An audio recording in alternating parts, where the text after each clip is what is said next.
Good morning, guys. Welcome. Hopefully I'm still in the frame. All right, happy April, guys. Today is Tuesday, April 7th, and welcome to today's Q&A. I'm going to be making a video for you guys today as well, like a live recording of a YouTube video, but feel free to pop in any questions that you guys have. I'm here to help for at least for the next hour or so. So while I get everything set up, if you guys have any questions that I can help you out with, feel free to, I didn't mean to do that, but there's my other angle. Feel free to type them in the chat. Here we go. It's been a while. I was out of town last week. I was busy the week before, so I haven't done one of these Q&As in a few weeks, so I'm just trying to remember what all these buttons do. Here we go. All right. Great. Welcome, guys. So the video I had planned for you today was about marketing. One of my favorite subjects. I think a lot of people like the subject of marketing. So that's what I was going to talk to you guys about. There's actually 3 different types of marketing that everybody should be doing. Every barber and barbershop owner. So we're going to talk about those today. This will be recorded too if you guys can't watch the full thing live. How long does the onboarding take for barbers with the new employees? Truthfully, it really depends on the person. Like this is actually I think the biggest room for improvement in our business. So this is honestly something that we have not really dialed into the point that I would like. The way we start a new barber now, it depends on their experience. So if somebody comes in and I have a strong sense that they know what they're doing, then the onboarding is basically their first 8 hours, they're not cutting hair at all. They're just like shadowing the rest of the team, and that's their onboarding. We give them access, so I actually have a free Skool community that anybody can join. Let me see if I can put it up on the screen so you guys can see what I'm talking about. But I actually use the Skool community to store a lot of our training videos too. So any one of our barbers at any time can see like all the training videos that we have, all the resources. Do they watch it? No. Right. So this is why I think we have to get a lot better onboarding. I honestly think that that's like the thing that's going to take us to the next level is better onboarding, better training when people start, and then continuing education afterwards, right? Because just because somebody starts and is already on your team doesn't mean that you can't give them more education, right? And in fact, one of the biggest kind of belief shifts that I've had recently is that as most of my time as a barbershop owner, I think a lot of people make this mistake too. You want to like maybe invest more in the people that are doing the worst, right? But what I found that most high performing business owners do is that they actually invest more in the people that are already doing well, right? And if you think about it, I think it makes a lot of sense because it's a lot easier to take somebody from like a B to an A, right? In terms of talent, in terms of skill, in terms of performance, than it is to take somebody who's like a D or C player and try to turn them into an A, right? So that's another kind of belief breaking moment that I've had recently is that you may want to think about pouring more, really into everybody, but even more so into the people that are already performing well. Right. And like, that's how we get you to perform even better because you're already doing well. Right. Because the people that are at the bottom, right, typically like there's a reason why. Right. They're comfortable there. Where the people that want more, and they don't really want more training too, I've found in a lot of cases, some do. But really people that are at the bottom of the end of the performance scale, they're usually there for a reason. Right. Because they don't want training. One thing that I've seen consistently, I mean, it's not always the case, but like every time we do a training class, because we have paid educators to come out and train our team, and we make it available for free. And the last time I even like invited people in my school community to come out and join the class for free. And we've recorded a lot of these classes and put them in the community for free. But it's like the people that don't really need training, it's the barbers that don't really need more training, that are already doing well, are the ones that are always at the classes, right? And the barbers that should be there, the ones that aren't performing well, are the ones that always have an excuse to like why they're not there, to why they can't make it, right?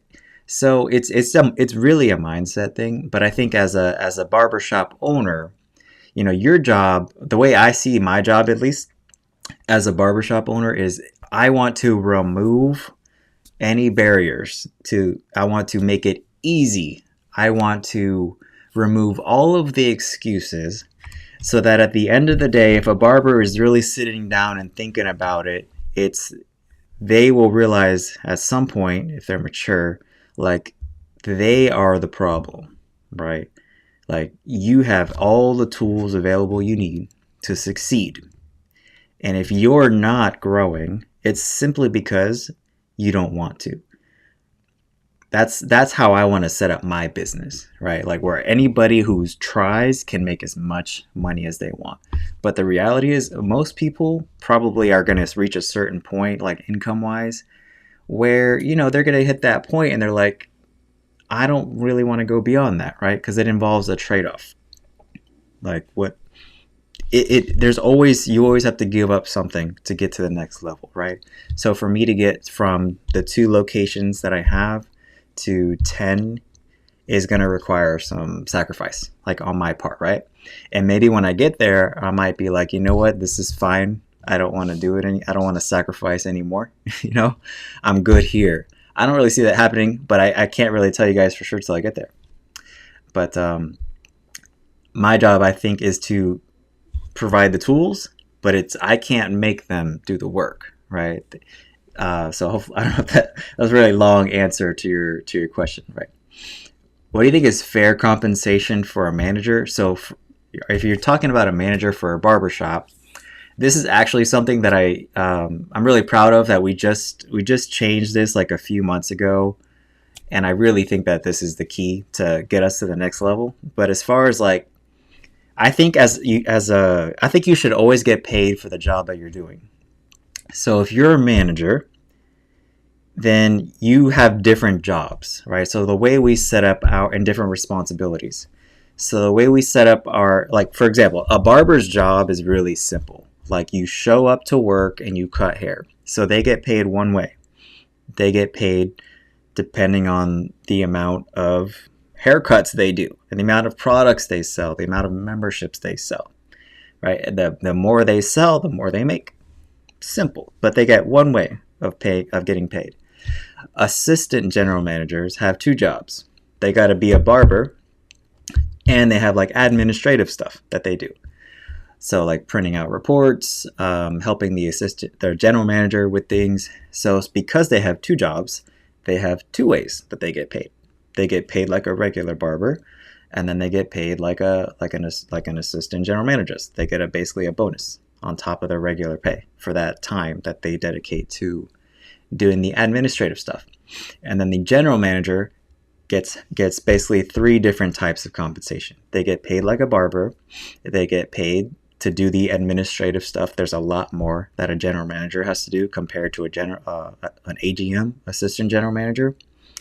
And then just to incentivize them to grow the shop, we have numbers that they have to hit. And if they hit that number, then they might get a percentage of what the barbershop makes. So that is essentially like our entire compensation structure, from the general manager all the way down to the barber level. I believe that they should get paid for every job that they do.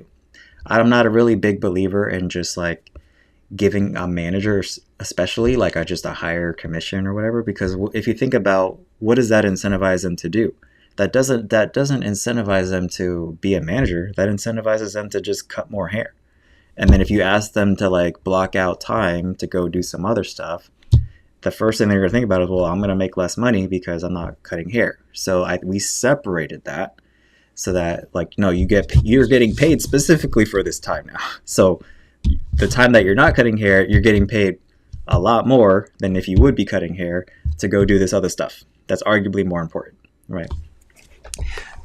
So I don't know if that answers your question, but I think what's fair is like, depends on their responsibilities, depends on what you can afford. And I think it's, at every level, barber, assistant general manager, and manager level, their pay is always performance based. I am not a big believer in giving somebody a high base, a high salary. Like I'm actually believe the opposite. I want to give them as little as possible but increase the upside so that if they perform, they have the ability to make a shit ton of money. But if they don't perform, well, then they're going to make just the bare minimum, because that's how I like to operate. That's how I like to work. So that's how my business is structured. If you come to my shop and you do the bare minimum, then you will make the bare minimum, right? If you perform and you hit the numbers, then you will do very well, right? Because I've seen what happens when you pay somebody like a really high salary, a really high hourly wage. There is no incentive to, go beyond that, right? Because it's like they're going to make the same no matter what. So why even try? So I think most people are going to do the bare minimum. So if you set up the pay in a certain way, then you can incentivize them to try harder. And but I found too in my experience that performance-based pay really only like motivates your A players, maybe your B players, to like your C and D players, the people that probably shouldn't even be on your team. Like it's performance-based, like bonuses, higher commissions, like all these are not going to motivate those people, right? Because like I said earlier, like the C and D players on your team, like nothing is really going to motivate them, and they're eventually probably going to move on, or they'll just be one of those barbers that sits at your shop just dependent on walk-ins. But performance-based pay, I'm a big believer in, but it really only motivates like your best people, which honestly is like that's what you want, At least that's what I want. It depends on what kind of culture you're trying to build at your shop.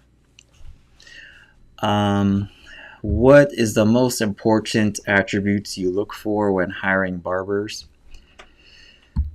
I think so for me, our shop is team-based, right? So that's probably the most important thing for me, is that they are team players. So they're willing to work as part of a team, and that involves a lot of different skills. So like part of that is like showing up on time. Can you show up on time? If not, you're not going to be working at my shop for much longer. Do you help your teammates, right? So if you're just the type of person that you have this attitude, like I'm just here to cut hair and go home. If you have that attitude, you're not going to work well at my shop. And then reliable, like are you calling out sick all the time? Sick, right? Quote unquote sick. If you are, that's not being a team. I mean, shit happens, right? And people get sick, but if it's like you're always getting sick on Saturday, then that's an indication that you're not really, you don't really want to work here, I guess. So that's the first thing is are they a team player? And then they got to be coachable. Like that's a really important thing, because most people that come to us, are not perfect, right? They need some help in some area of their skill set. Some people come to us and they're like really amazing and they need very little training, but almost everybody needs something, right? Because otherwise, like, why would they come to us? They could just, if they knew how to get their own clients, if they were amazing at retaining clients, then they would just go open their own suite. Like, why do you need to go work for somebody else? So somebody needs something when they come to us. They need help with the marketing. They need help on the retention side. They need help on the skills. So they have to be coachable in order to be able to absorb all that.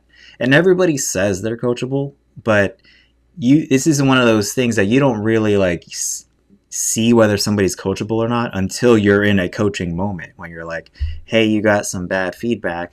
Let's talk about how we can prevent that next time, right?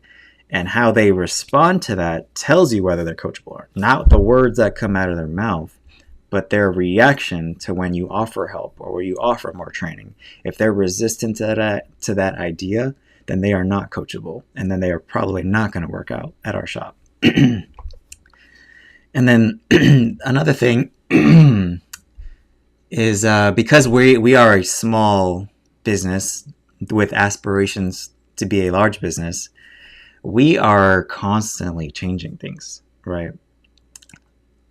I'm trying to calm down on it because you can put yourself out of business changing too many things and frustrate your team.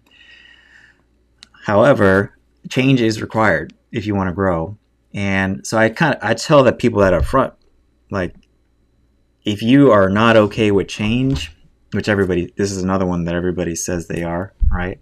Until it happens, then you're probably not going to work out here, because we're going to keep changing things to try to keep getting better. And you got to be able to keep up.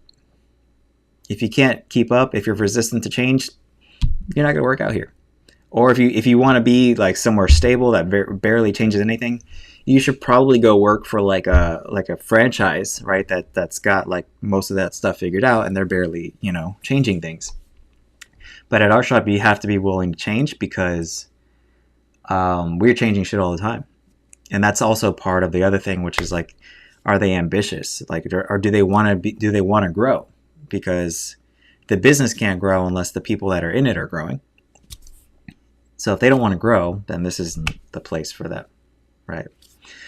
So hopefully that answers your question. As far as the most important attributes for hiring barbers that I look for, there's probably more than that.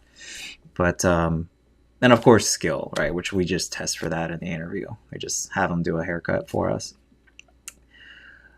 What would you do if you do have that C player that is dependent on walk-ins? Well, I mean, part of being a leader is being able to have those hard conversations. Now, it doesn't necessarily mean that it's easy or that it gets easier, but that's I had a coach tell me that's the problem you're getting paid to solve, right? If you have a C player and you want to turn them into a B player or an A player, you literally get paid, if you're the owner, right, or the leader, you're literally getting paid to solve that problem. So I made a post the other day on Threads that if you're spending more time cutting than training your barbers, and I mean, I think it was something along the lines of, if you're the best barber in your barbershop, then you're probably spending more time cutting hair, working with clients, than you are working with your barbers, than training your barbers. So you have to dedicate some time where you're not cutting hair to invest in your team. You or somebody else on your team. Like me, I have trainers, right? So if somebody needs help in my shop, first thing I do is I go to my trainers and I'm like, can you work with this person, right? But either way, it's like that is how you get them from, assuming they're willing to learn. Like if they're not willing to learn, then it's a mindset thing, and they might need to go, right? So, but I would always try at least, right? And then you'll see from how they react to your offer of more training whether they're even trainable. If they're not even trainable, then probably just start looking for somebody to replace them at that point, right? What are your most important considerations when establishing a shop? Well, I think if you could take away all my skills and I was only allowed to keep one, I would want to retain all of the things that I've learned about how to hire barbers, how to find and hire barbers. Okay. I'm not perfect at this yet, but I'm a lot better than I used to be. And I think it's the single thing that has gotten our shop to the over 7-figure mark now in revenue, is that single skill of being able to hire. So I think that if you aren't comfortable with the idea, or you don't know how to find good barbers, then you have to fix that first, right? Because nothing else you do is going to make a difference unless you get that down. that makes sense, right? You could be amazing at marketing, but if you had terrible barbers, you're going to have to be really, really, and that's honestly why I've gotten really good at marketing, I think, because the barbers at my shop just weren't top tier until I would say in the last few years. We've gotten really lucky, or you can call it skill, whatever, maybe both. But I have some amazing barbers now. So when you have amazing barbers combined with amazing marketing, the shop grows really fast. So that is the most important thing when you're building a barbershop, the team and the culture, right? Which culture I think is just, you want to eliminate the behaviors you don't want, and you want to reward the behaviors that you do want. That's how you build a culture. Simple as that. I can't really explain it more simply than that. What are the most important attributes you look for when hiring a potential team of barbers? I think I covered that earlier.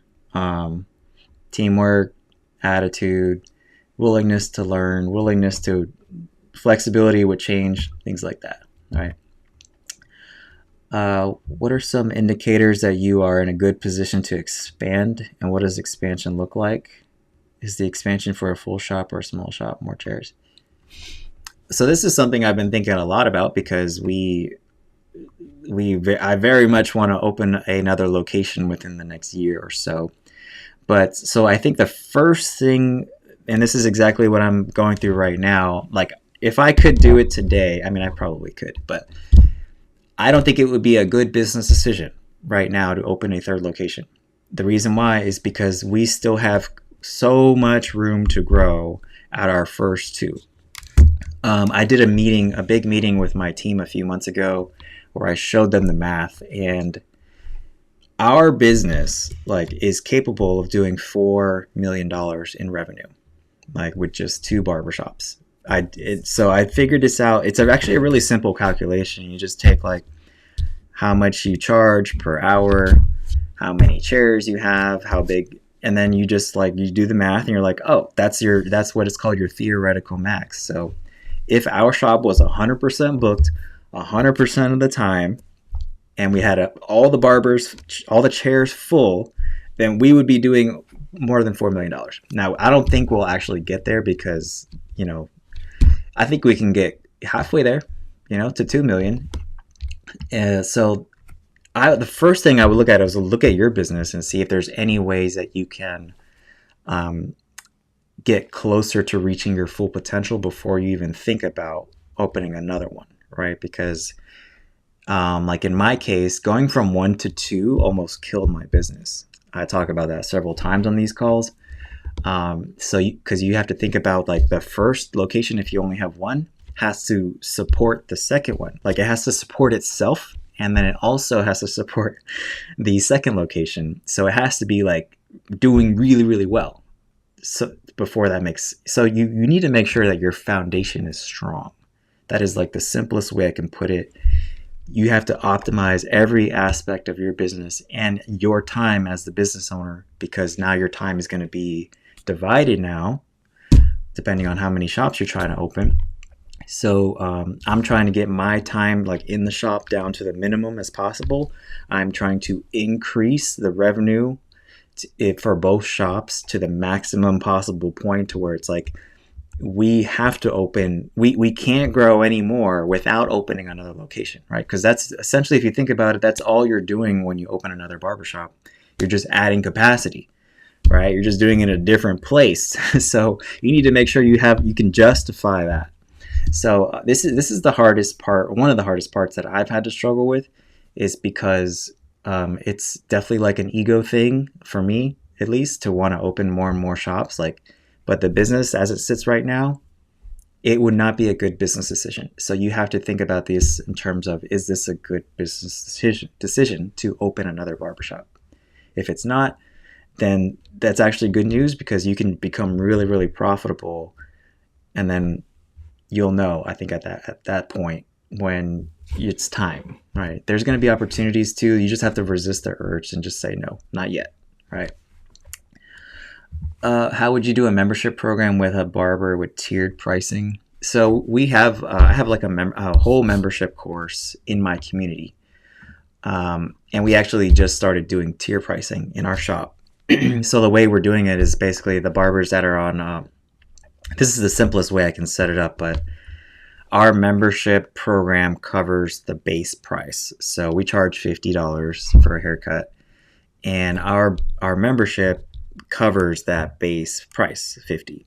But if a member wants to go to a barber that charges more, the membership still covers the base price. But if that barber is charging 55, for example, then they would pay that $5 difference out of their pocket.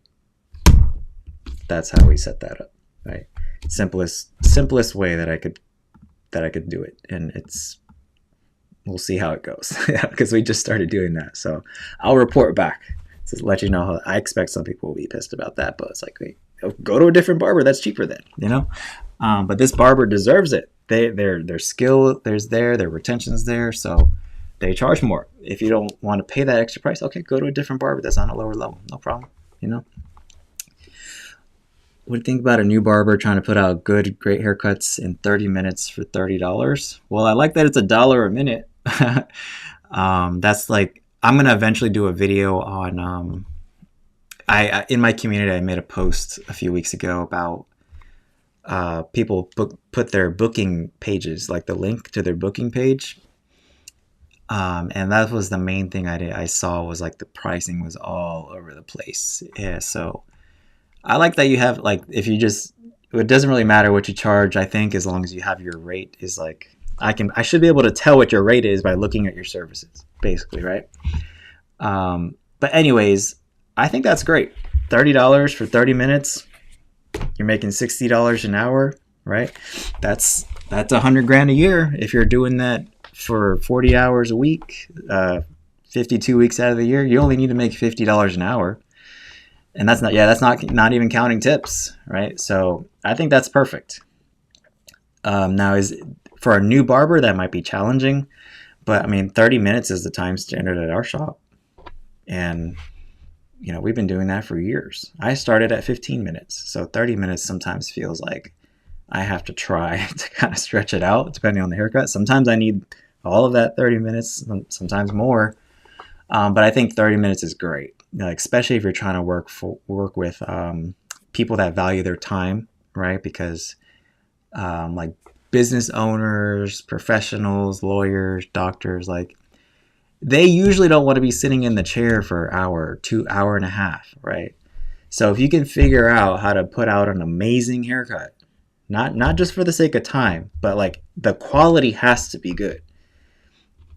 If you can figure out how to do that in 30 minutes, then yeah, I would say you might even be undercharging at 30, but that's a great place to start. 30 is actually, I think, below the national average. But I would always say if you're first starting out, start as cheap as you can possibly go, so you can still pay your bills. With supply and demand, you raise your price. Okay, yeah, I think that's great. You can't find barbers to work for your shop. Been around for 11 years. Well, I mean, finding barbers is essentially like a marketing skill. So I talk about this in my hiring course, but you would do the same things to find barbers that you do to find clients. So if you are a busy barber, then you might be good at marketing, maybe you're good at retention, or both. But you need to figure out how to use those same skills to attract clients. So I go over specific strategies inside my community. Let me see if I can share my screen. I forgot how to do that. Is this it? There you go. Yeah. So if you're watching me on YouTube, you can see my full screen. Instagram, just hop over to my YouTube channel. But this is my free community. If you go to the classroom, I have the hiring course right here. So as you can see, the biggest section for this course is marketing, right? Because I think it's the most important. You want to generate a shit ton of applications so you can just pick the very best from those people. So all that's right here. But yeah, essentially you just do the same things you would do to find clients.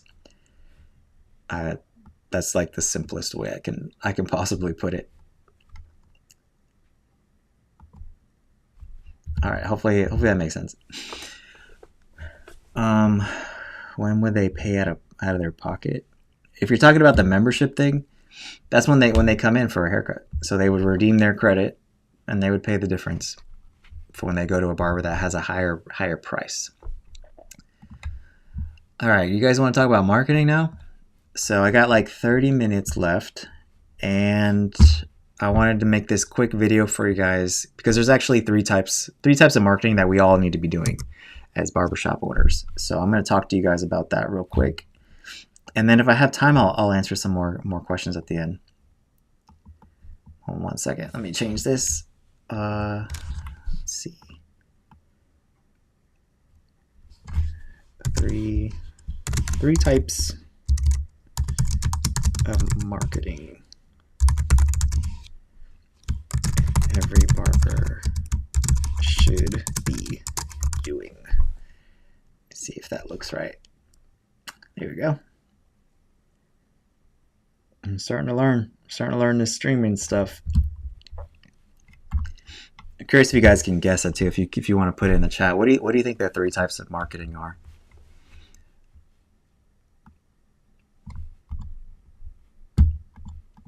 All right, I don't have a lot of time, so I'm gonna just tell you real quick. I'm gonna grab a sip of my coffee / protein shake. All right, let's start this video, and then I'm going to maybe answer some questions at the end if you guys have anything related to what we're talking about here. So there's actually three types of marketing that I think every single barber and barbershop owner should be doing if their goal is to make more money. Because when most barbers think about marketing, typically people are thinking that I need more new clients. But what I'm going to cover in this video is there's two other types of marketing that you may not be doing, that if you're not doing them, you're not going to reach your full earning potential as a barber or as a barbershop owner, because this video is going to apply to both scenarios. Because the goal is that you shouldn't need new clients after a certain amount of time, right? That may come as a shock to you. I mean, you're always going to need new clients, but you shouldn't be dependent on new clients, right? I think if you're a successful barber, a successful barbershop owner, then most of your clientele should be repeat business. If it's not, if you're finding yourself with tons of space on your schedule, then you're probably ignoring one or more of these marketing tactics. So let's just cover what these three are, starting with number one, which is the most common one that barbers go to, which is external marketing. So this is the one that everybody typically starts with. This one, I don't know why, because I think this is the hardest one to do and the most expensive, but is external marketing. Let me share my screen so you guys can see what I'm looking at. Here, external marketing. Okay, let me zoom in a little bit. I don't want to give the rest away. Here we go. All right, external marketing is the thing that most barbers turn to. Now, to be honest, like if you're first getting started, like if you're a new barber, a new barbershop owner in a new city, in a new shop, I mean, you need to be thinking about external marketing because nobody knows who you are, right? So the goal with this is to get somebody who has absolutely no idea who you are to come in and give you a try. So there's different ways to do that. There are essentially two strategies, and I'm just cover a few tactics, okay? The free strategies are you can essentially do one-to-many. So this is, what a lot of people talk about, posting on social media, having a Google business page, creating content, right? Or handing out, handing out like flyers and things. I would actually consider that one-to-one marketing, which is the next thing. So one-to-many would be you post something once or you do one bit of work and many people see it. It's free. It doesn't cost anything except your time. All right. So you have to pay with either time or money if you want clients to come in the door and give you a try. And right now we're talking about paying with your time. So as far as the higher leverage stuff, it's going to be the one-to-many stuff. It's free, but it's also because it's free and because it's easy, the competition for this is going to be much higher, right? It's a lot easier to post a picture on Instagram than it is to DM 50 people a day. But a lot of people do that, and it's a high leverage thing if you can figure it out. Many barbers have built their clientele exclusively through social media alone. That has not been the case with me, but we do free marketing strategies, including social media. Another thing that you can do that is also free, that involves time, is literally just going out, handing out flyers, handing out business cards, or my personal favorite, I like to DM people directly on social media. So I actually have a whole course in my community where I talk about how you can find people in your area on Instagram for free and DM them. It's like a digital past version, a 2026 version of passing out business cards, okay? And I think it's even better because they have your profile right there. Like, who is this DMing me? And then they click on your name and they go right to your profile and they're like, oh, this person's pretty good. Maybe I'll give them a try. All right. So those are free strategies. And I think most barbers can't even do that, right? So I personally like to focus on the other strategy when it comes to external marketing, which is paid. We absolutely post content on all of our channels, right? We probably are one of the most consistent barbershops in our area, but we do things in addition to that. We don't depend on that because I think it's a good idea to have more than one way of getting clients. But I think the main driver of our business over the last few years has been when I really learned how to run ads to get clients in the door. Because when you're just depending on clients to come in through social media alone, you really have to be good. Because the way these algorithms work is they're not going to push your video out for more people to see unless that video performs well. Well, with ads, you don't have to be that skilled. Your video could suck, but as long as you're paying the platform, it will keep showing it to people. So that's why I like ads, is because there is no limit on how many people will see your content, essentially, right? Because as long as you're paying the platform, it will keep showing it. It doesn't matter how terrible the video is, how low quality it is, how it could not even be a good haircut, but it will show it because you're paying them, right? So that's the only way to really like get in front of people that don't know who you are, that aren't actively looking for you, typically is with ads. So, and we typically spend money on two platforms, on Meta, which includes Facebook and Instagram, and then we do Google ads.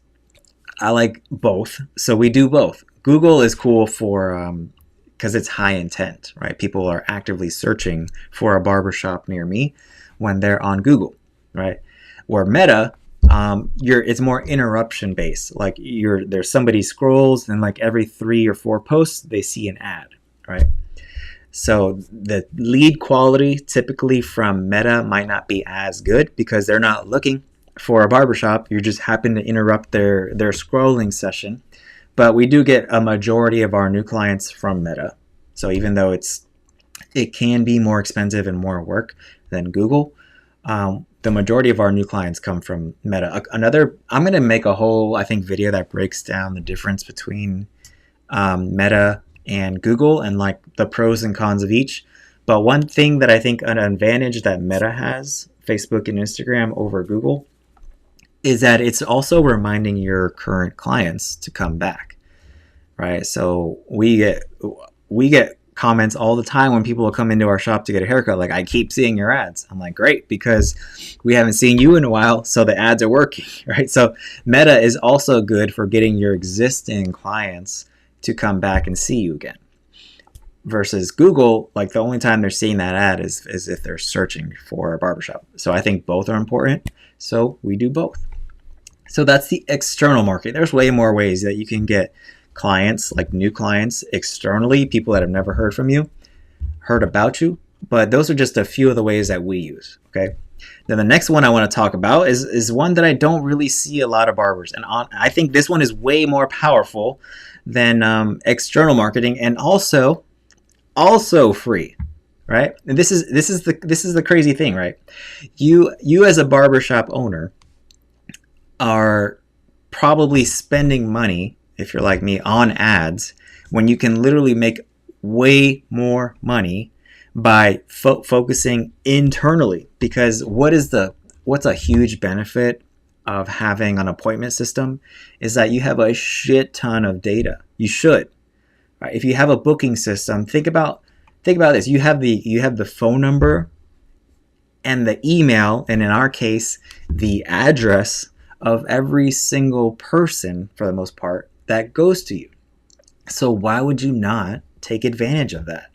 Why would you just hope that these clients come back when you have their phone number, you have their email, and in our case, we have their address, so we could send them a letter, right? But I want to show you for how effective this has been for us. So I'm going to share my screen to show you how effective our marketing has been. So here's my screen. There you go. If you're on YouTube, you're gonna see this. If you're on Instagram, it's gonna be cut off. But if you're looking at my screen now, I'm gonna make this a little bit bigger.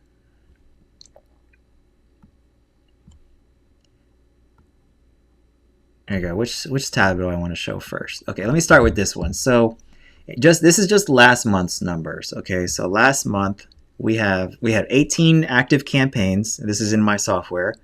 We sent over 16,000 messages last month. And from just the marketing alone, not counting like our normal revenue, we made over $18,000, right? So this shit works, you know? And I think some people's argument when I talk about this kind of stuff is like, clients don't, this is a comment I got the other day on Instagram. Clients don't want to hear from the barbershop. Won't you annoy clients if you're constantly emailing and text messaging them? My response to that is like, the numbers are right here. Like, this shit works. And if they don't want to hear from you, they can always opt out. Like, we're not forcing people to get our text messages and emails. Like, they are opted in. So they're receiving them. And then some of them, after receiving them, come in and spend money. So I also want to show you another example, because there's a recurring list of, I have a to-do list, right? And every single month, one of my things is send out an email. Even if I have nothing to say, right? It's just send out an email.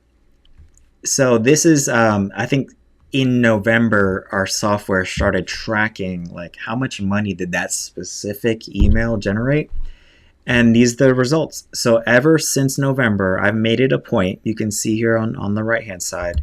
Ever since, let me just move it a little bit over here. There you go, Instagram. So it's ever since November, I've been able to see exactly how much revenue every single email and text message campaign that we've sent out has generated. As you can see, the lowest number here, besides this one, is 3,000. So yeah, this stuff works, and a lot of barbershop owners aren't doing this. Some of the campaigns that we have are like, so that was like the ones that I manually send out once a month, but we have automated stuff that's automatically reaching out to people that haven't been in a while. We have an abandoned cart sequence. If somebody starts to book an appointment on our site and doesn't end up finishing it, they start getting texts from us. If somebody meets the criteria, like they come in at least once a month to get their haircut, so that would mean that they're like a good candidate in my mind for a membership. They get messages from us to upgrade. We send out automated things for people to refer their friends.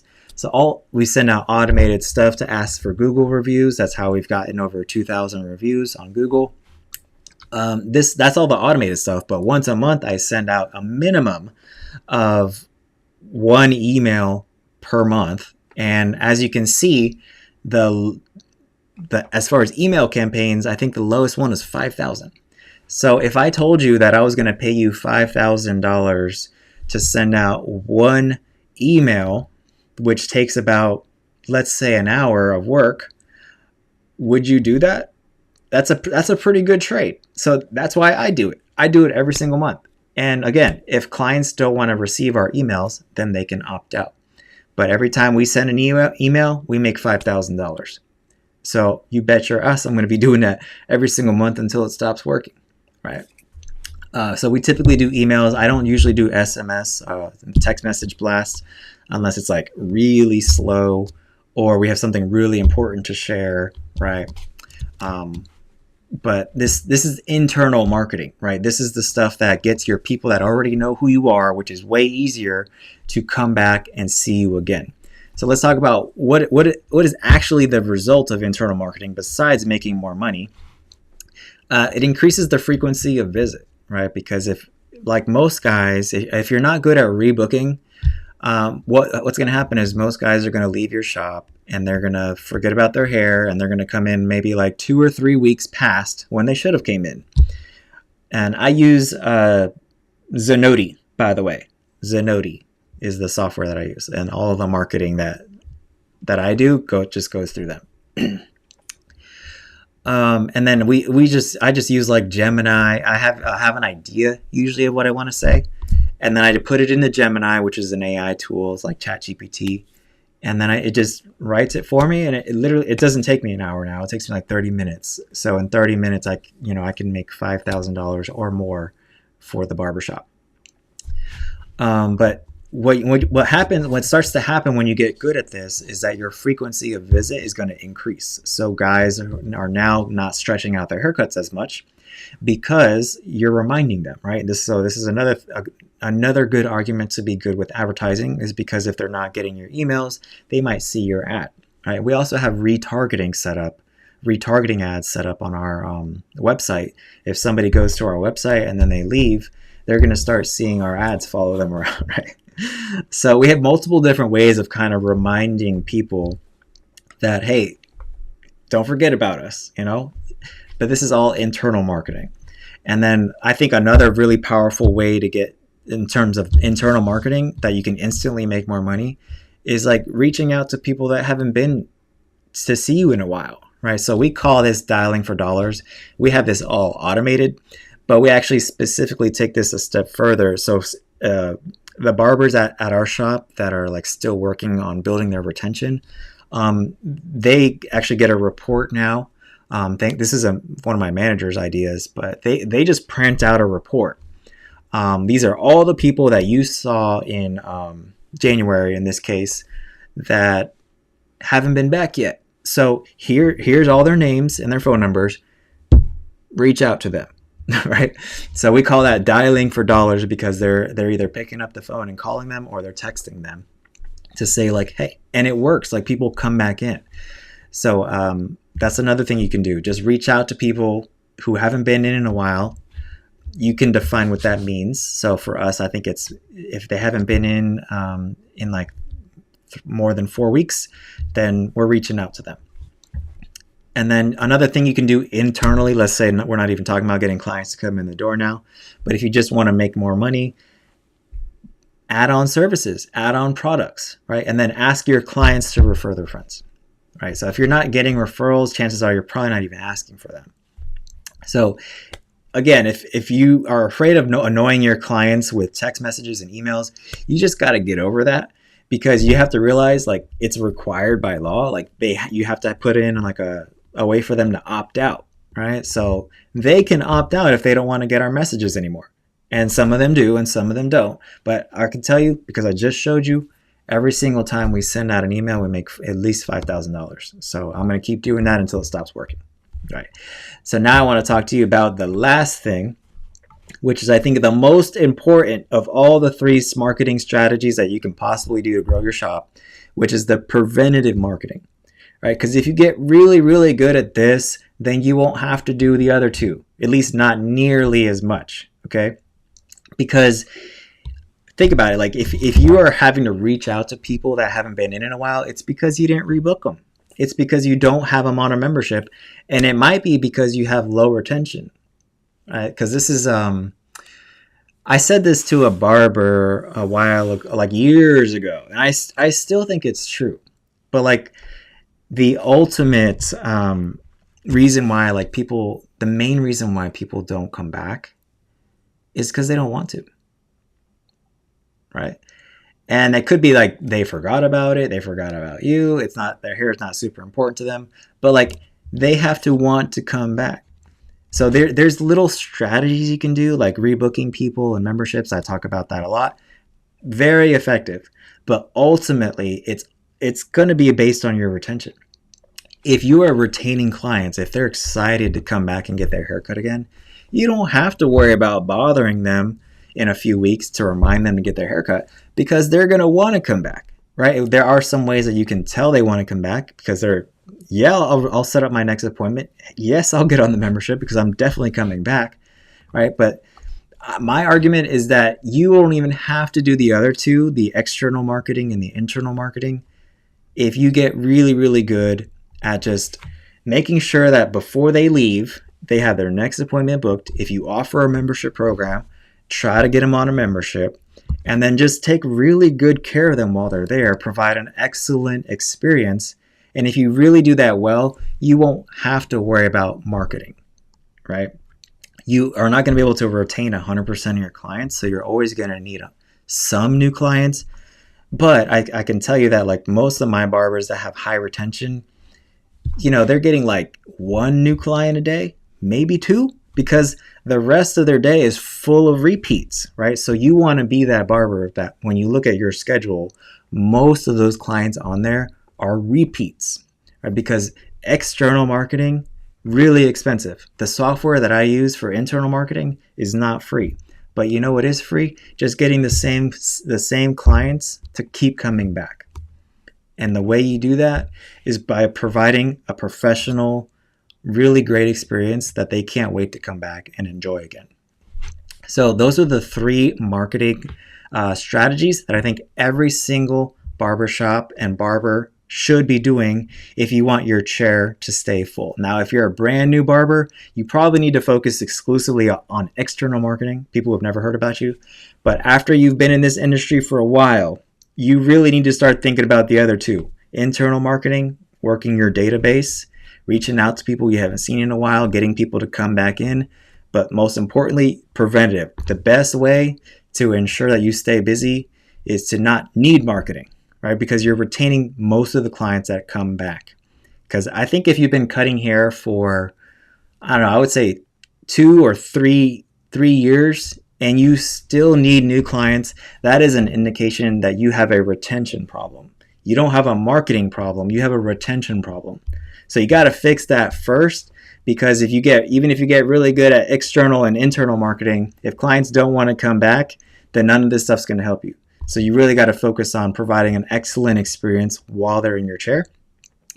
And then once you get good at that, the other stuff just helps build you a lot faster. So I talk about rebooking and memberships in my community.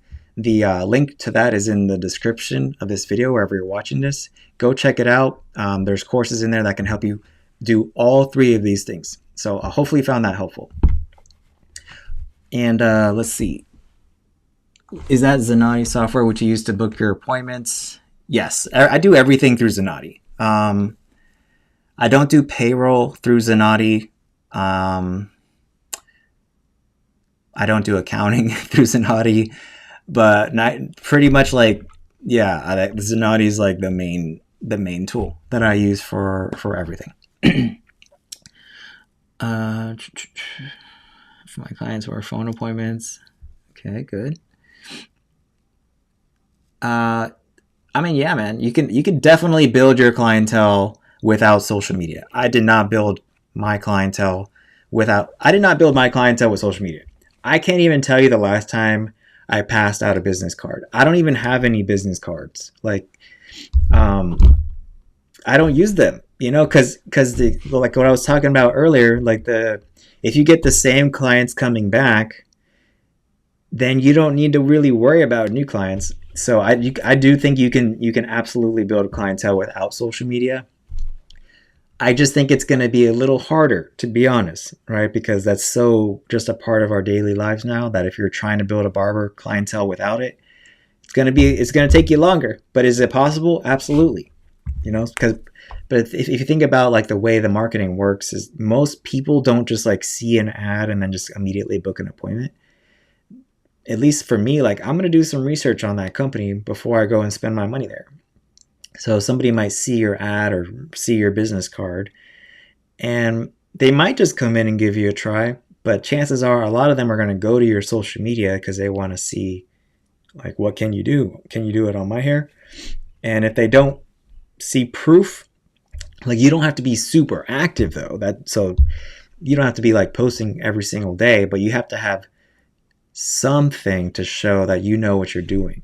And it also helps with hiring because that's one of the things I look at when I'm looking to hire barbers. Like, do they have social media? If they don't, it's not necessarily a disqualifier, but it's, it is to that barber's advantage if they have a social media, for sure. So I think social media is for sure going to help you, but you can absolutely build without it. You just have to be good at the other stuff, like either running ads, handing out cards, but you got to have something that's going to be bringing clients in the door. So yeah, hopefully you guys found this helpful today. It's been a while since I did a Q&A.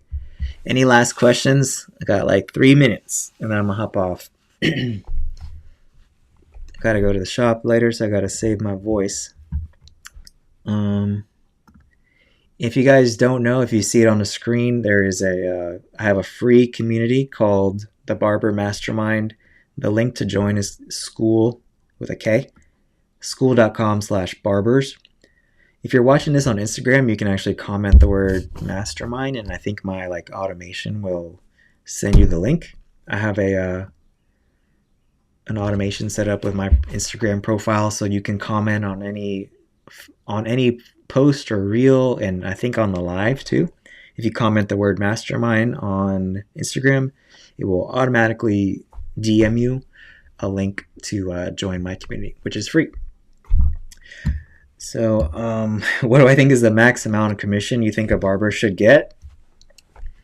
It really depends on your business model. So I talk about, there's a YouTube video on my channel where I talk about commission. And I think you guys should check that out because I get way more in detail in that specific video. But the short answer is it really depends on your business model. So for example, one of the most controversial things that I say on social media that I know always gets a lot of views and a lot of hate as well is that a lot of commission shops operate illegally. But the benefit of like having independent contractors is that you can pay them more, right? Because you don't have to worry about payroll tax, which is 15%. You don't have to worry about unemployment. You don't have to worry about, like in our case, we have healthcare, dental insurance, vision insurance. We have a 401k with a company match.